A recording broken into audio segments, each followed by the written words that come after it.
The topic is the Korean War and Civil Rights, and we're talking to Dr. Charles Kimbrough.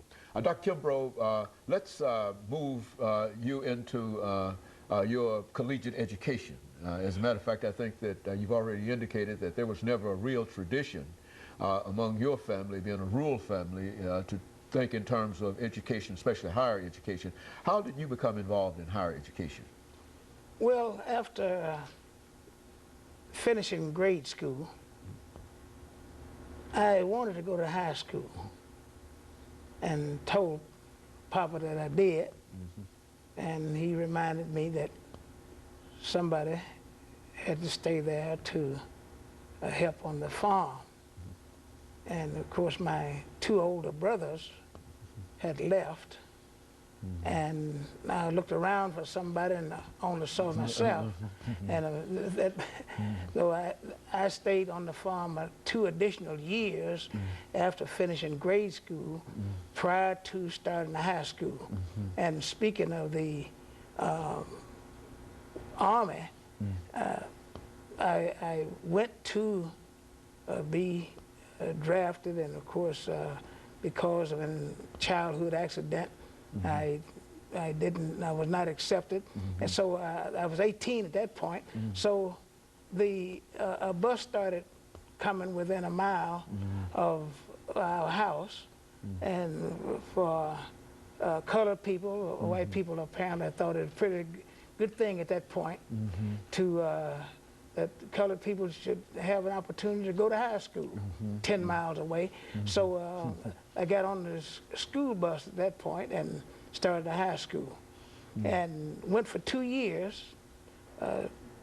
Good student, taking in consideration sometime I was out of school 2 or 3 days a week instead, and in school 2 or 3 days. I kept up. In fact, there were people who would say, "Oh, cause you made the honor roll. You're on the, you're doing all right." And after 2 years, of course, I'm almost 20 years of age.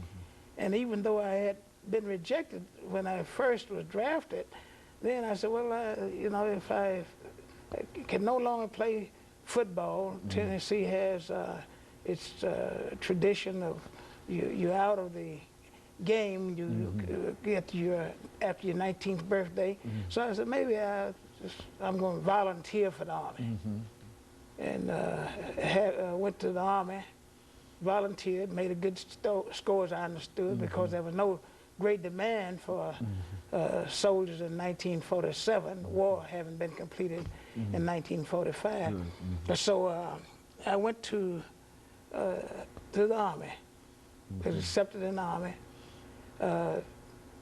in Korea twice, and then after that went to Tennessee State and subsequently Tuskegee.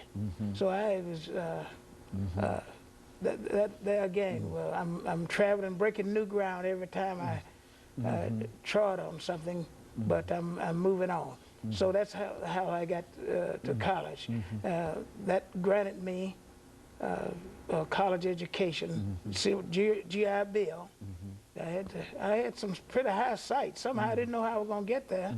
As I understand it now, the Lord was guiding me through some very turbulent waters, but I was getting in some places that have become very significant to me.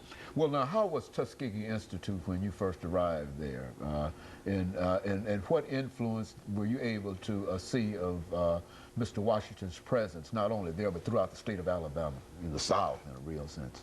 Well, you know, I think that if people could go to Tuskegee, and even now, and see the curriculums, how they're laid out, you could have a greater appreciation for President Dr. Washington. You know, there was a lot of controversy, the Du Bois side and the Washington side. Washington has let you bucket down where you are. And black people at that time did not have access to voting rights, a lot of things. So one thing he believed in, that you have a trade. And at Tuskegee, you can go, and if you're not able to finish in 4 years, if you're not able to go there on a regular paid scholarship, you can work your way through and finish in 5 years. So that's a Washington flavor right there. And of course, being a Grant area, agriculture, any facet of farming can be found, including shoemaking and so forth, right there at Tuskegee. So it is a great legacy for people to see what was taken by Dr. Washington in terms of opportunities and given to the mass of the people.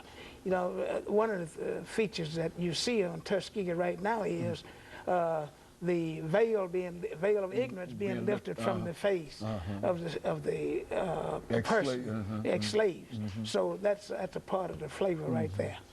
And all of that had a tremendous impact, even on you in 1947, many years after after Washington himself. Well, I went to Tuskegee to the School of Veterinary Medicine in 1956.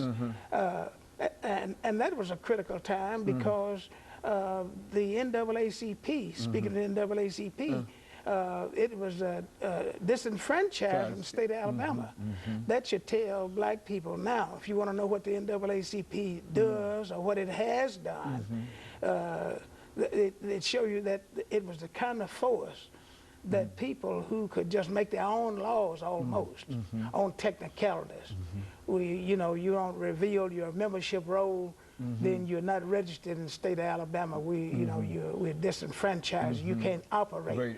So that made Tuskegee, being as heavily as it was with black population, a greater force because you had people there thinking, how are we going to get out of this abscess of racism? So you have organizations coming into being like the Tuskegee Civic Association, which Dr. Gomillion headed for so many years and dealt with the gerrymandering, for instance.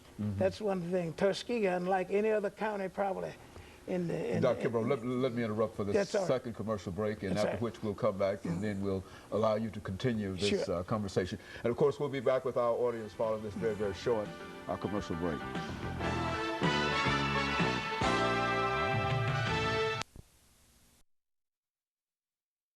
The guest is Dr. Charles